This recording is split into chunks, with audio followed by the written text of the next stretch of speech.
Qeeransiin irrabbahu bineensi bineensuma tokkolleen waan namu nyaatamuun kiyya loolu deessuus waa duraan bahu humna too jabeeffadhee xiyya koo qopheeffadhee lachuutu ofirraa da'u.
Ilmaan Oromoo share godhaati.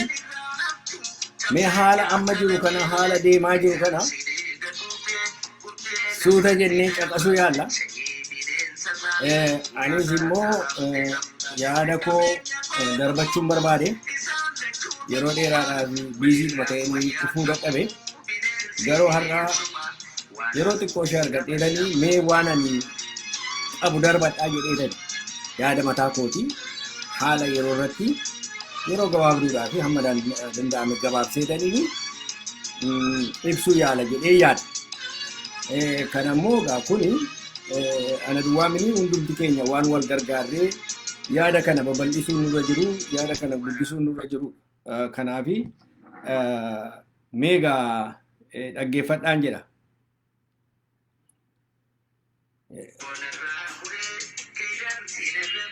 Adam Haaruu kana baay'iseen jaalladha.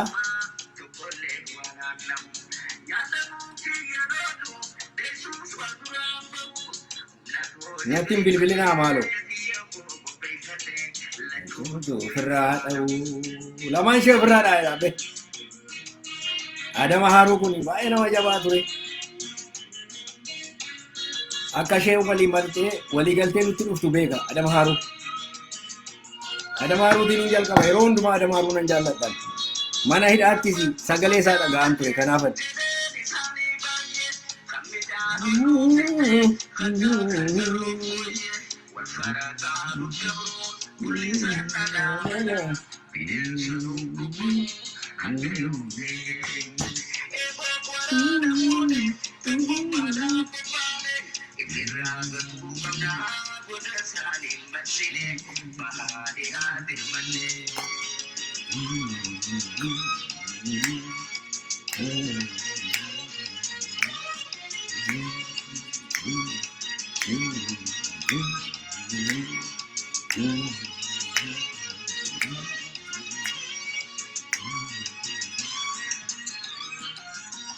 Warri dhuftanii baga nagaadhaan dhuftan ilmaan Oromoo mee yeroo gabaabduu waan qabuuf gara haasaa kootiitti deebi'aa share godhaati.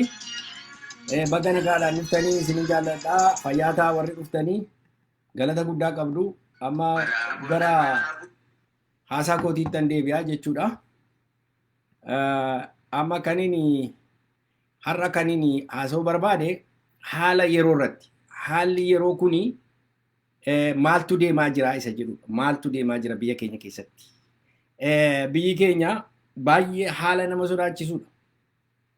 Yeroo mandubaa Oromoo irratti waan hidhaa jabeessu, waan iskuruu jabeessu, waan karaa darbaa Oromoo dhoowwu, waan hafuura baafachuu Oromoo dhugu kanumatu tadeema Oromooti.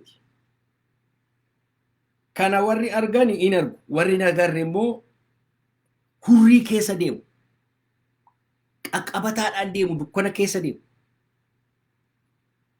Warri qaqqabataadhaan deeman kuni hallayyaa isaan dura jiru hin argan, bowwaa isaan dura jiru hin argan. Egaa hamma naa danda'amee bowwaa kanatti ibsuu yaala, hallayyaa kanatti ibsuu yaala. Maalitti akka deemaa jiru, eessa akka dhaqaa jiru, maalitti akka deemaa jiruun isinitti agarsiisuu barbaada ilmaan Oromoo. Dura iddoo lamatti ni jira. Tokko diina, diinaa fi fira isa jedhu. Diina isa jalqabaa jedhee kan hin amanu Daani'el Dafaa kan hin amanu Eertiraadha Oromoodhaaf. Eertiraani akkuma kanaan dura dubbachaa ture. Namoonni baay'een akka isaan dura dhaabbataa turan. Diina Oromoo number 1 Eertiraadha. Eertiraan irraa ofii ishee iyyuu balaa guddaa keessa lixxee garatti baatuun qabdu. Biyya ishee bal'eessitee, saba ishee jeexxee, ijoollee dargaggoo biyya ariitee, gurgurattee, kalee isaanii keessaa fuudhanii, kalee qalanii ijoollee dargaggoo gurguranii fixanii, isa kaan biyya ari'anii, isa kaan mercenarii godhanii takka Yemenitti, takka Jabuutiitti, takka Sumaaleetti, takka Sudaanitti gurguranii har'a ilmaan Oromoo saamuudhaaf, ilmaan Oromoo nyaachuudhaaf Tigraay keessatti waan gurra namaatiin dhaga'uu jibbamu godhanii har'a gara Oromiyaatti gadi bu'aa jiru. Isa kan isaan kana godhan kophaa isaanii miti. Ilmaan Amaaraa nutti kaasanii, nafxanyoota nutti kaasanii, diqaalota Oromoo keessatti dhalatan nutti kaasaniitu isaanii wajjin walii galaniitu Oromoo balleessuudhaaf deemaa jiru jarri kun. Jarri kuni amma hojiin isaanii, badiin isaanii, hammeenyi isaanii inni guddaa waan baay'atee jedhuufitu gara kamitti adeemee warri international community irratti dammaqe hin maqaanaan amma dhuguma waan Tigraay yaadanis isinitti fakkaate? No. Mee yaadadhaa Rwaandaa keessatti wanta ta'e. Rwaandaa land locked wanta taateef. Bishaanirraa fagoo wanta taateef. Interestii, vital interestii warra westii attract gochuu hawwachuu waan hin dandeenyeef hamma namni gara miliyooniitti lakkaa'amu dhumutti waan tokko hin dubbadhu. Booddee iyyi guddatee namni reeffi karaarra gaafa guutu gadi ba'an. Har'a asitti Tigraay keessatti kunoo ji'a 3 keessatti itti dirmataa jiru. Maaliif? Red Sea kanarratti Red Sea kuni Mediterranean Sea wajjin wal agarsiisa, Indian Ocean wajjin wal agarsiisuu fi karaan kuni karaa nagadaati. Karaa daldala isa guddaati. Kanaaf proximity isaa baay'ee dhiyoodha. Jeequmsa achitti ka'eennaani piracy isa jedhama. Isa kasanyii kan Sumaaleen kaatee markaba qabdee nama saamuutti kaatee maal jechuutti kaate. Wanta akkasii uumamuu hin danda'a. Raawutiin sun karaan suni jeeqamuu danda'a kan jedhaniifitu sodaatanii dafanii qabbaneessuudhaaf kan isaan yaalan. Malee Tigree bo'anii miti. Oromoo silaa Oromoo akka namaatti hin ilaalan. Oromoon nama miti isaaniif. Iyyitee dhiiftee Oromoon akka namaa miti. Maaliif Tigroonni organizeeshinii waan qabataniif, waan lolataniif, waan humna isaanii, irree isaanii agarsiisaniif dafanii dhaga'amu. Nuyi lafa qabanne hin qabnu, humna hin qabnu, kadhaa duwwaadhaa boo'ichaa kun eessan nu hin geenye. Kanaaf diinni akkasitti wal ijaaree Oromoo irratti duulee Oromoo balleessaa jiran maal Oromoo. Diinni kun har'a gara dhumaa gaheera. Eertiraan rakkoo guddaa keessa lixxeetti. Eertiraanii ergataniiru hamma isaan danda'a erganiiru. Somaaleetti erganiiru, Yemenitti ansarallaa rukutuudhaaf erganiiru, achi erganiiru, as erganiiru. Ijoollee isaanii hunkun godhee horii maallaqatti doolaaritti gurgura ijoollee isaanii. Ijoollee Eertiraa gurgurataa ture Isaayyaas Afwerqii. Nama aramanii akkasii ijoollee isaanii fuudhee gurgura. Yuunivarsiitii balleessee, haayi iskuulii balleessee saawwaa kan jedhamutti naqee achitti tireenii godha. Isheen kaan gaafa isheen naafattee gaafa isheen dadhabdee jettu immoo karaa Suudaaniidhaa ofuma isaaniitii fe'anii dhaqanii achirratti nu harcaasanii itti haasofti tokko sila. Warra ofiisaroota Eertiraatu nu guuree dhaqee Suudaanitti nu gashaa jetti. Akkasittiinitu biyya sana jeeqaa ture. Har'agaa Oromiyaa saamuudhaaf achi as baheera Isaayyaas Afawarqii. Har'agaa Isaayyaas Afawarqii balaa guddaa keessa jira. International community'n amma si ga'ee ittiin jedhaniiru. Si ga'ee waan ittiin jedhaniifi isa du'aa isa dhumaatu lola. Nama baay'ee fixa utuu ofiin badin nama baay'ee balleessuudhaaf gara booddeetti hin deebi'u. Amaarri immoo ilmaan Nabashaa kuni nafxanyaadhaa fi Amaarri Goojjaamee Gondoreen kun Manzeen kun immoo isa jala gaaddisa isaa jala dhokatteetu Oromiyaa kana saamuudhaaf hamma dhumaatti Wallaggi kan keenya jechuutti ka'an har'a immoo Direedawaa kan keenya jechaa oolan utuma jedhaniitu biyya kana qabachuudhaaf deemaa jiru. Warri Ortodoksii immoo taabota samiirra gadarcaasanii lafa qabachuu. Oromoo kan akka sa'aatti waan ilaalanii fi ri'aakshinii guddaa Oromoo biraa waan hin argannee fi kanaafitu kanarrattitu gaambelii godhu. Kanaanitu biyya fudhannadhanii yaadu. Waan isin dhibu egaa jarroo akka godhu amma waan kan diinaa ilaallee gaari. Kan diinaa ilaalle Oromoon maal hojjetaa jira? Oromoon maalitti jira? Oromoon har'a gidduu kana calwadhee dhaggeeffadha. Haasaa godhamu, haasaa gadi yaa'ee uummanni Oromoo godhu. Hundumti isaa maalirra dhaqeessatee godha? Oromiyaan akka Oromiyaatti, akka biyya tokkootti, biyya ijaarradheetaniini diina kana of keessaa ari'ee, birookiraasii kana of keessaa cabseetaniini birookiraasii mataa kootii ijaarradhee biyya koo guddifadha osoo hin taane kan haasa'amu akkamittiin mootummaa kana ababballee mootummaa jiguuf jedhu kana utuu hin jigin achi keessatti of ijaarra. Waan baay'eetu katabama. Mootummaa kana utuu hin jigin achi keessatti of ijaarra. Mootummaa kana gowwoomsinees kadhannees achi keessatti taayitaa arganne achi keessatti of ijaarree biyya kana fudhanna kan jedhu abjuu addunyaa kanarra hin jirre. Abjuu saayinsii wajjin waliin agarra. Abjuu addunyaa keessatti muuxannoo addunyaa wal'aansoo addunyaa keessa hin jirre tokko abjoota. Eliitiin Oromoodha. Amma nan dhaggeeffadha. Tokko eliitiin guddaan taa'ee maal jedha? Biyyi kunidha. Naashinaal daayooligii didanidha. Tiraanzishinaal gavarmentii dhaabbanna jennaan didanidha. Biyyi kuni mircaa isa dhugaa geggeeffannee nagaadhaanii wal jaallannee wal hammannee biyya gaarii ijaarranne. Kana nu didanii jedhee boo. Namni kun nama ekspiriyeensii qabudha. Nama waggaa dheeraa poolitikaa beekudha. Garuu waan nama gaddisiisutu namni kun ambilikaal koordii masaata habashaa irraa cituu dide malee jarri kun tokkoffaa waggaa 150 fi birookiraasii biyya sana keessatti xonqaayiidhaan, daftaraadhaan, micciiramummaadhaan, summiidhaan nama fixuudhaan, sobaan kan ijaarame neetwoorkii lafa keessa gad ijaarame qabu jira. Jara kana sochoosuun cirraashuun hin danda'amu. Kan ittiin jara kana sochoosuu dandeessu, ofirraa kaasuu dandeessu, rukuttee biyya abbaa kee keessaa birookiraasii hundumaa cirtee ofii keetii kan mataa keetii reepleesii yoo goote duwwaa. Kanammoo haasa'uun barbaadan maaliif lubbuu isaaniitiif gadhee? Soluushinii isaanii wallaalanii mini. Ana duwwaatu beeka jechuu miti bara. Hin beeku. Garuu kana keessa lixuun barbaadan. Tokkoffaa akka warra kan biraadha. Konfartii isaanii keessaa ba'anii laga seenanii lola kana lolachuun barbaadan. Ijoolleedhaan immoo dhaqaatii biyya abbaa keessa nuyi dadhabneerra. Biyya abbaa keessanii qawweedhaan fudhadhaa. Qawwee malee wanti isin baasu hin jiru. Jechuun immoo hin sodaatu. Maaliifi lubbuun isaanii Finfinnee keessa jirti firifaarii sana funaanuu dubbachuun barbaadan. Kana gidduutti dilemaa kana gidduudhatu jiraatu. Dilemaa kana keessatti konfiyuuzdi ta'anii. Ummati Oromoo jara kanarraa taa'ee waa eega.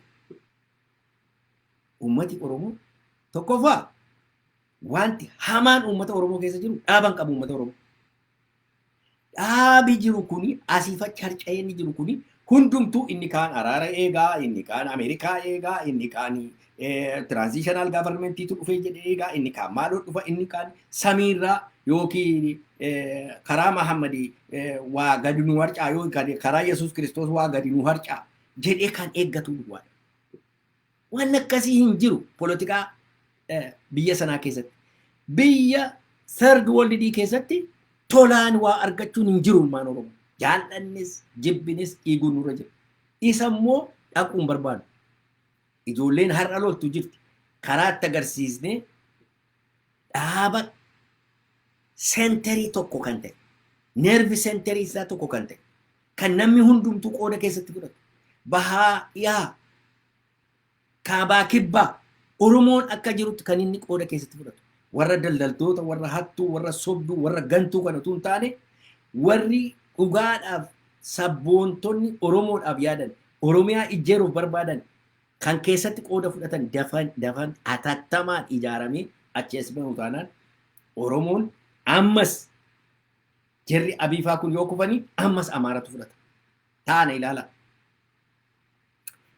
Waa'ee Itoophiyaan ni jedhamu, waa'een Itoophiyaan ni jedhamu dhumateera. Ijoolleen Tigree gadi ba'anii dubbatu. Mee imaajinii godha. Hin jigaa jira impaayirri hin diigama tortoreera. Impaayirri tokko birookiraasiin isa jala jiru mee siree fudhadha. Amma siree xeebaan hojjetame tokko akkasitti wal keessa makamee hojjetame tokko waggaa dheeraadhaaf yeroo taa'u bishaan irra bu'ee fincaan ijoollee irratti bu'ee maaloo irratti bu'ee utuma jedhu ta'e isaa kun laafaa deema. Impaayirri kun akkasi birookiraasiin isaa akkasi tortoreera. Wayyaaneen keessaa baati. Wayyaaneen Tigraay fudhattee baati.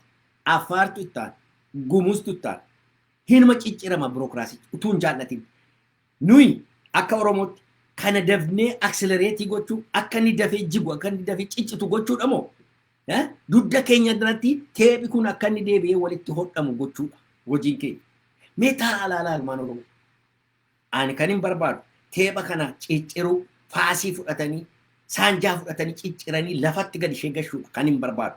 Aan ofii kooti.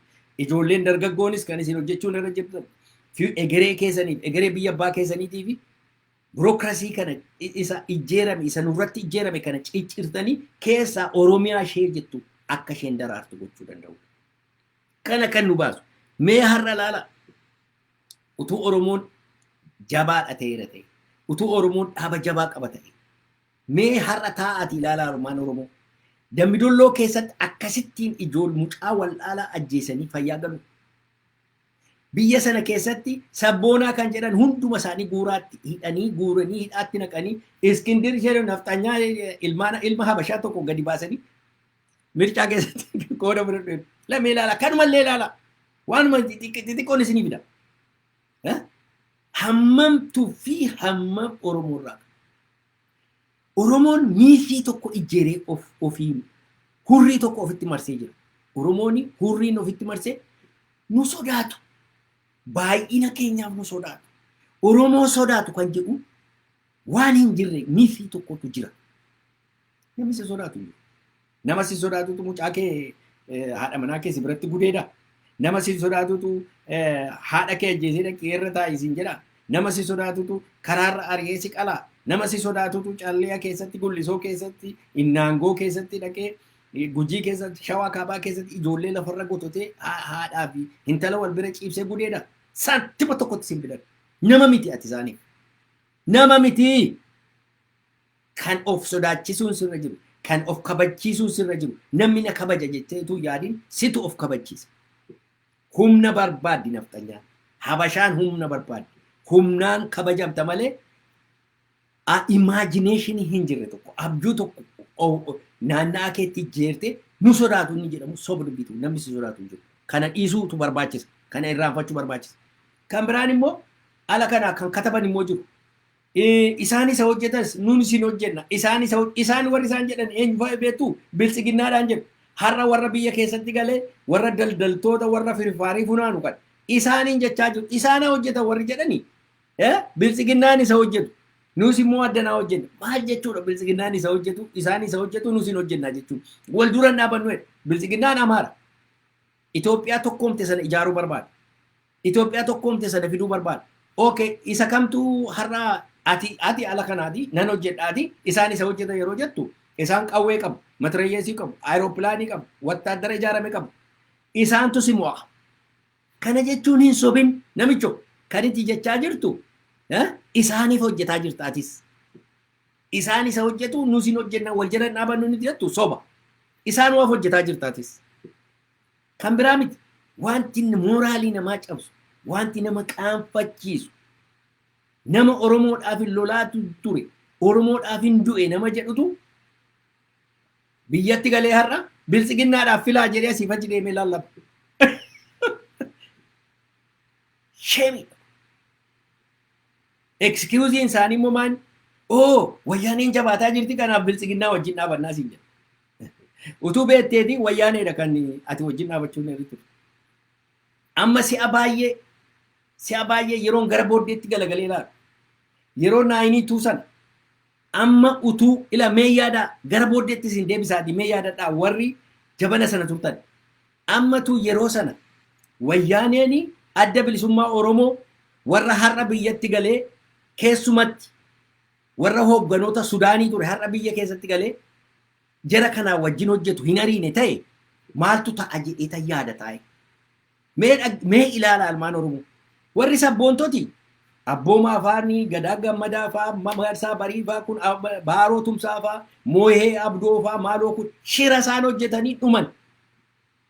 Isa booddee immoo guutama hawaaziin immoo lagatti erganii ajjeesisan. Nadhii Gammadaatti ta'an Buruusootti ta'an warri kun hundumtuun dhuman. Sabboonaa kan jedhame namni karaa Wallaggaa immoo warra akka Nagaash Kumsaatiif warra akka Koloneel Tasfaa isaaniin isin ajjeesisan. Osoo wayyaaneen hin ariine ta'e jarri kun mee har'a imaajinii godha. Shaabiyaan jiraatte jarri kun achi jiraatanii ilaala gad jarri kun achi jiraatanii Shaabiyaan jiraatteeti ta'e wayyaaneen rukutamte yeroo sana ta'e Oromiyaa waan jedhamu har'a nagartu turte. Hin jirtu qubeenis hin jirtu. Jarri kun against Oromoo ta'uu isaanii har'a kunoo biltsiginnaa wajjin dhaabatanii isin agarsiisan. Biltsiginnaa wajjin dhaabataniitu Itoophiyaa tokkoom Itoophiyaa alaabaa tokkitti afaan tokkitti sana ijaaruudhaaf isaanii wajjin harka reebaa jiru. Eertiraadhaa wajjin harka reebaa jiru. Silaa kunoo kanattu ta'a ture. Yeroo sana anigaa kana gidduuttan yaada. Har'a maal nuu wayyagaa? Kaani dippiloomaasiidhaan moonaa jedha. Amma dheengaddaa keelloo miidiyaanii maal jedhee dhoksaa baasee gadi. Keelloo miidiyaa irratti duulan akkam akka jettaa inni kaan kana ta'e inni isaan kana ta'e keelloo miidiyaa irratti itti duulan. Ijoolleen kun waan argatan dabarsan. Wanti isaan dabarsan waan ala jirudha. Waan Abiy hin jedhin miti. Abiyyi gaafa guyyaa inauguration sanaa kaasee dhuma haasa'a. Waa'ee Itoophiyaa bituudha. Waa'ee Minilikiin deebisuu. Waa'ee biyya kana caccabsee bituu. Waa'ee biyya kana waggaa dheeraadhaaf bitu waa'ee nugusa ta'uu waa'ee maalu anumatu bita isa jedhu sammuu isaa keessa waan jiru gadi naqaa ture gurbaa. Takkaayyuu nun dhusin. Amma ishee kana haasa'e. Inni teeppii sana irratti haasa'ee fi wanti inni hojjetaa ture hundumtu konsistentii waan garaagara bahee hin qabu. Maaltu nama maraati? Dhuguma jedhe hoo warri immoo biltsiginnaa taatee ala kanaa immoo horii fudhattu attam akka jettu attam kana gadhiistu jedhanii maraatu. Baay'ee sitatii guddaa godhan garuu ishee kanan dogoggoran dafanii dhumatu karaa irratti gad ofi dhiisan of saaxilan mataa isaaniitiin gadi ba'anii keelloo miidiyaa irratti duuluudhaan. Ammas akkan keelloo miidiyaa dhugaa dubbachuudhaafan baay'ee dubbachuun barbaanne garuu maanni waan baay'eetu ta'uu danda'a. Waan baay'eetu karaa baay'ee miliqee ba'uu danda'a.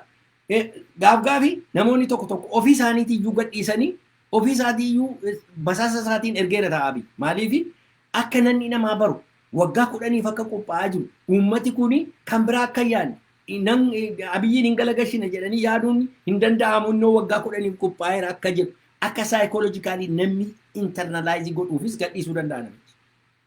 Namichi waan hin goone hin qabu. Kanaaf tokkoffaa waa'ee dippiloomaasii alaa kanarratti uummanni Oromoo silaa isa ta'uun irra jiru dhiisee jaarmaa cimaa ijaarrachuudhaaf Birookiraasii Habashaa isa diigamaa jiru kan borii biyyi kun faca'uudhaaf deemaa jira. Maal nu wayyaa? Akkamittiin hundumti kun walitti dhufee keessaa warra daldaltoota kanaa warra gantuu kana of keessaa xaragnee baafnee warri dhugumaan Oromiyaa jennu walitti dhufne mootummaa tokko ijaarranne biyya naannaa keenya jira wajjin nagaa akkamittiin jiraachuu dandeenya. Isa jedhutu har'a silaa teebelii irra taa'ee irratti taasifamuutu irra ture. Har'a kana taasifamuutu irra jira. Har'a kana kan hojjetamuun irra jiru. Malee dippiloomaasiin isa biyya keessatti ijjeerame gargaara. Amma si'a baay'ee ala kana wanti dhaggeeffadhu loobii irratti yeroo fixa uummata Oromoo. Loobii Ameerikaa irratti yeroo fixa horii isaa fixa. Ilaa loobiin gadhee miti. Dhaggeeffadhaa. Waa'ee loobii tokkoon isin ibsuu barbaada. Loobiin bakka lamatti rama. Tokko biyya Ameerikaa keessatti loobiin kun kan inni gargaaru koorporeetiidhaa fi warra sooressa warra dureeyyiitu koongiresiidhaa fi warra seneetii irratti daldaltoota dallaala jechuudha. Loobii jechuun dallaala jechuudha. Dallaalli kun dhaqee horii kenna. Horii kennee taaksi koodii geeddaraa, reguleeshinii geeddarsiisa, kana geeddarsiisa, maaloo geeddarsiisa, waan akkasii kana geeddarsiisa. Warra dureeyyiidhaaf akka ta'utti. Akka warri hojjetdafqee bulaanii miidhamu godhaniitu leebar yuuniyeeniin akka diigamu, akka leebar yuuniyeeniin rakkina dhumu, seera garaa garaa akka inni ba'u godhu warra koorporeetii warra sooressatu kana godhu. Kun Ameerikaa keessatti. Loobiin inni nuyi barbaannu isa biyya alaa foreign policy Ameerikaa isa influensii godhudha. Ilaa tokko policy economic policy Ameerikaa warra biyya keessaa warra biyya kanaatiif. Tokko immoo isa biyya alaa foreign policy Ameerikaati.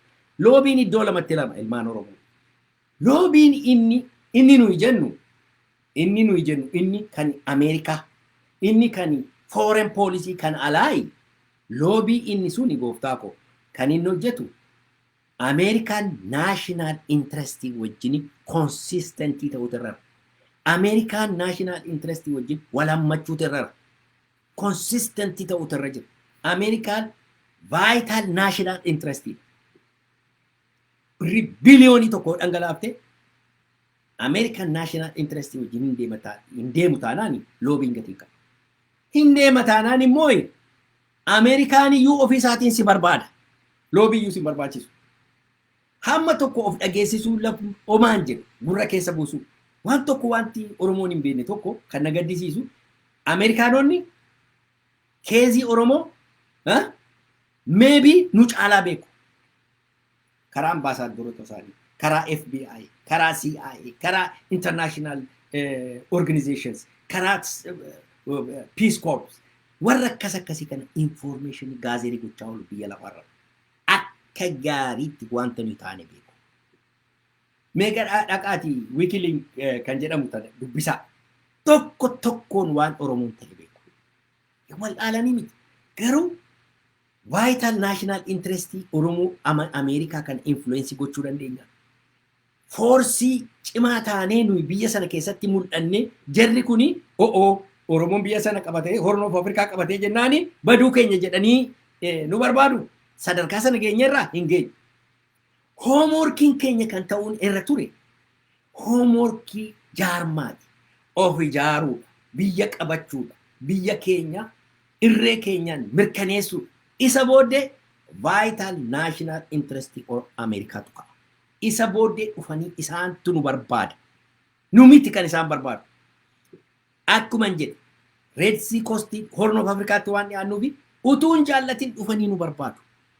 Amma garuu vital national interest isaanii affect gochuu dandeenya. No way.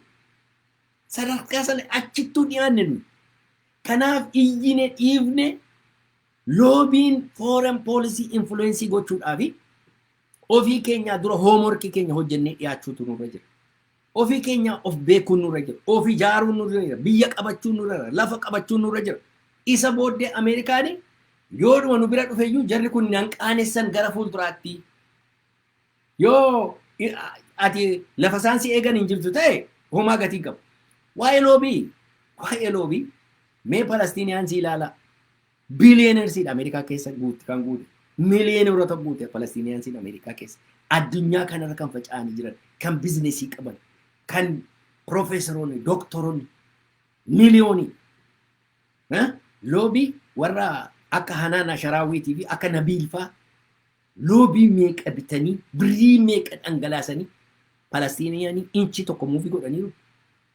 Inchi tokko muufii godhaniiru. Inchi tokko muufii godhaniiru.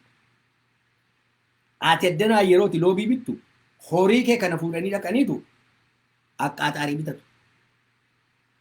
Horii Palestiiniyaa sanaanitu dhaqanii Abbaasii fi itti aana Abbaas bitatan.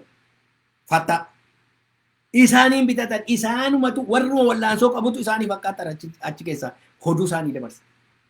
Kan isaan dadhabanii gazzaa duwwaa hanniyyaa duwwaa dadhaban. Warra gazzaa duwwaa dadhaban. Warra hizbullaa duwwaa dadhaban. Warra kan biraa hunduma ishee bitanii bitan tokkoo kaasanii mormaan. Hanaan Asharaawwiitiif Nabiiliin egzaampelii gaariidha isaan. Hammi isaan hammana hin jedhamne wanti isaan hin godhin hin jiru loobiidhaan. Karaa irratti yaa'anii inumayyuu warri Yahuudii mataa isaanii warri baarneexaa gurraacha kaatan karaa irratti yaa'anii Palestiiniyaansiidhaan hiriira ba'aa turan. Warri biliyoonaroo geeddaranii hin geeddarre maaliif? American national interest, vital national interest itu Israa'eliin achitti qabuudha. Israa'eliin achi kaa'u. Kanaaf geeddaruu hin dandeenye. Kanaafitu hamma kana enerjii hamma kana achirratti fixuunis amma deengadda ijoollee tokko taa'aasa. Kunoo influensii godhe isa Tigireen ofii isheetii influensii gootee murtii warri koongireesii dabarsanii Baayiden murtii ni baase sana waa'ee Abiyyiif waa'ee Isaayyaasi nutu godhe jettee iyyiti ijoolleen warra Tigireeti barkan godhe. Tigireen lolaa jirti. Foorsii ta'anii foorsii guddaa ta'anii achi as bahuudhaaf deemaa jiru. Kanaafiti kan isaan baasan. Warri Oromoo immoo nutu godhee jechaa jiru. Ilame ilaala waan akkasii kana fa'aa soba akkasii fa'aa kanatu na gaddisiisa. Ani dhugaanuma dubbachuun barbaada. Agartee utuu dhuguma waa'ee Oromoo warra Oromoo waa'ee Oromoo yaadaniiru ta'e wordii tokko keessa hin buufne waa'ee Oromoodha. Ibsa sana keessatti wordii tokko waa'ee Oromoo keessa hin buufne. Kanaafi Oromooni karaa irra deemuun irra jiru dhiisee hoomworkii ofiisaatii hojjechuun irra jiru dhiisee eetu kana waa'ee loobiidha mataadha dhukkufata. Loobiyaa hojjettu ijoolleen uumaan jiru. Garuu guess what? Waan barbaadde yoo goote American national interest dha wajjin deema. Loobiin foreign policy America. Foreign policy America beekutu barbaachisa. Garaa laafina nama gaddu wanti jedhamu hin jiru. Waan akkasii yaadina garaa laafina nama gaddina waan akkasii jiraate mee dhaqaa Yemanii ilaalaa waan isaan godhan. Ameerikaadhaa fi Saawud Arabiyaadhaa fi warri Yahudiitiif maaloo waa isaan Yemaniin godhan ilaalaa. Mee dhaqaa Afgaanistaanii wanta Paakistaanii isaan godhan ilaalaa. Waan amma Gazzaa keessaa Gazzaa irratti waan hojjetamu ilaalaa. Mee kana ilaalaa ilmaan Oromoo. Waan akkasii ilaalaati maaltu nu baasa isa jedhu ilaaluudha. Mee ilaalaa ilmaan Oromoo. Dhumaa jirra bara. Jarri kun baay'ee jabaataa jiru bara. Jarri kun nu fixuudhaaf qophaa'aniiru. Oromoo lafarraa duguuganii fixanii hin danda'amu warra jedhu tokkotu na gaddisiisa. Biyya tokko keessatti uummata tokko fixuun hinuma danda'ama. Cabsuun hinuma danda'ama. Danda'ameera. Biyya baay'ee irratti ta'e. Biyya baay'eetti cabsan. Ilaa Ameerikaanonni warri Westii shock and all kan jedhamu kun. Shock doctrine inni jedhamu kun kana jechuudha. Shock doctrine jechuun saba tokko rifaasisee haadha isaa biratti gudeedee mucaa isaa biratti qalbii hinnaa'e. Hunda isaa waan qabu armamentii isaa lafa kaa'e harka kennaa hin jilbeeffata jedhu. Doktoriiniin kun biyya baay'ee irratti hojjete. Eessatti jalqabe? Chiilee keessatti jalqabe. Laatiin Ameerikaa keessatti hojjete. Eeshiyaa keessatti hojjete. Kana keessaa kan ba'an warra soolidii ta'an, warra akka Veetinaam, warra akka Chaayinaa, warra baay'ee jaboo ta'an, warra kana dura dhaabbate duwwaatu keessaa ba'e. Warra kan biraa hundumtuu hin kufan. Hundumti isaanii hin kufan. Yaalmaan Oromoo jabina keenya irrattitu foreign policy nu jennu, loobii nu jennu, maaloo nu jennu, politika nu jennu, hoomworkii keenya yoo hojjenne duwwaa. Yoo hoomworkii keenya hojjenne duwwaa. har gadda akkas Dambidolloo keessatti mar'umaan nama gubu Walloo keessatti ilmaan Walloo akkasitti mar'umaan keenya nu waade Gujii keessatti Shawaa Kaabaa keessatti waan garaa keenya akkasitti nu gubu waan garaa keenya nu waadu silaa nagarru garuu ammallee ganaadha ani isin humna isin buusuudhaaf garuu isin gowwoomsuun barbaadu achi geenyerra jechuun barbaadu sobuun barbaadu sobi maal godhaa ilmaan Oromoo baay'eetu nu sobe bar har'a kunoo galanii warri hooggana ofiin jedhan biyya keessa ta'anii uummata sobkalee dheengadda tokko hooggana adda bilisummaa Oromoo kan ture biltsiginnaa filaa jedheetu asii fachi deeme anaa nyaatu baay'ee wal gaddisiise garuu nu kaawwaka hammamu eenyu akka inni ture nutti agarsiise kun waggaa 30-40 booddee we found out nu keessa ta'anii akkasittiin nu nyaatanii nu diiganii uummata sabboontota keenya fixanii har'a galanii ilmaan Habashaa filaa jedhanii haasawu. Sheen anatuun abbaa sana ta'e gaafa sana galgala uffanni isa dhugaa waaqa. Dhugaadhuma hamma fedhe yoo ta'e kurii ta'een baadhee jiraadha. Nama karaa irratti baheen kadhadhee jiraadha. Never ever. Kuni du'a wayya kanarra. Mana hidhaa keessa teenye iyyuu du'an sodaadha. Yeroo isheen farramaa nuun jettu hin farramnu jenna. Harka laadhaa jennaan. No. Jennee ba'a. Namni akkasitti jiraata. Mee ilaalaa. Mee ilaalaa hoogganoota Tigree. Mee ilaalaa. Amma namicha inni jeneraala kan nan beekaa dur yeroo inni Tsaadqaan yeroo inni biyyatti gale. Biyya Sudaanii Saawul Sudaanii keessatti galee namichi kun sooromee advaayizariin mootummaa Sudaanii ta'ee nama Maarsidiisiidhaan shofeeraan deemuudha. Har'a saba isaatiif jedhee caakkaa lixe. Siyyuun fa'aa maaloon fa'aan hamma fedhe hamaa taatu wayyaani. Garuu saba isheetiif dhaabatti. Gatii akkasii qabaachuu dandeenya. Konfortii keenya keessaa baanii saba keenyaaf dhaabachuu dandeenya. Ani nama tokkotti quba qabu hunduma keenyatti quba qabu fankoo. Sadarkaa sana ga'uu dandeenya. Mee noo dadhabneeti ijoolleen nutti taanaan sadarkaa sana ga'uu danda'u. Maaloo kanan isin kadhadha. Hamma sadarkaa sana geessanitti jabaachuu qabu. Ilmaan Habashaa biyya abbaa keenya keessaa baafne biyya keenya dhuunfannee nagaadhaan biyya keenya keessa akka jiraannutti halkanii guyyaa hojjechuun nurra jiru. Jaarmaa dhugaa qabaachuudha. Jaarmaa qabaachuun duwwaa miti disipiliinii isaa qabaachuudha. Organizational discipline. Vision qabaachuudha. Missionis qabaachuudha. Kana qabaachuu dandeenya. Akkamittiin caccabsinee biyya abbaa keenya keessaa ishee baafna. Ilmaanni Habashaa waggaa 150 nu bittee amma immoo waggaa 50 nutti qophaa'aa jirti. Kana dhugaadhumatti Allaa goona. Hayyee jennee harka laannaa ilmaan Oromoo. Abshir yeroon kun hin darbu. Harka kennuu nurra jira. Hamma dandeenye jabaannee wal jabeessinee arraa hin dadhabdeere hin dadhabii waliin jecha gaara ba'uutu nurra jira. Gaara kana ba'uun nurra jira. Warra gantuu, warra filifilaaperii kaleessa gama dhaabattee gamana dhaabattu. Warra gadda dhaaba 10 keessa galeetu ilmaan Oromoo irratti ta'anii ilaalu. Tokko dhaaba 10 gale. Nama meeqa ficcisiise? Gadi ba'ee dhufeetu waa'ee Oromoo haasa'a. Namni gaafatu hin jiru. Tokko gadda Kaalifoorniyaa kanatti shumata kennanii fi achi taa'eetu achi gulachi godhetu abaa warrabsaa ture. Har'a immoo galagaleetu Abiyyiin arrabsa taayitaa irraa ari'anii jennaan. Gadda immoo keelloo miidiyaa galagalee arrabsa.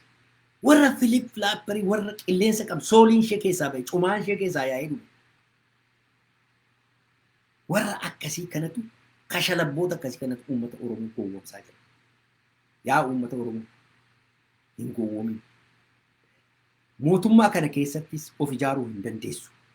Mootummaa kana jalaa baatee iccitiidhaan Burokraasii isaanii diigdee biyya diigamaa jiru biyya ciccitaa jiru kana dafiitii atis saba kee walitti qabadhuuti biyya tokko ijaarrata. Hin goona hin dandeenya nus nama gadi biti.